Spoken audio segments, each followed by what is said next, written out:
Happy birthday to you. Madami. Why? Tumingin ka, bobo ka. Joke lang.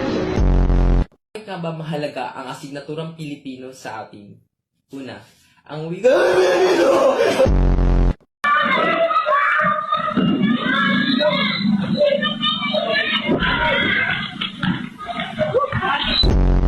Oh, yung panty pala, ibalik mo. Paano ka pati magpapanti? damit. Akala ko ba lalaki ka? Dapat breath.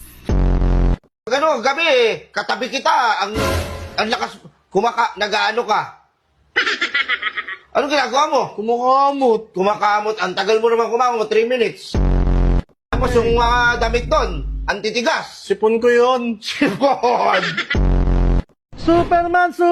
Tulungan mo kami! Superman! Saan ka na? Superman, tulungan mo kami. Ano kailangan mong tulong? Kailangan ko ng pambili ng bigas. Magtrabaho ka. Gago niya sa process si Elso. Do you wanna build a snowman? Tino mo yan! Day, bakit dong? Motor ka ba, Day? Ay, bakit dong? Bombahin na kita, Day!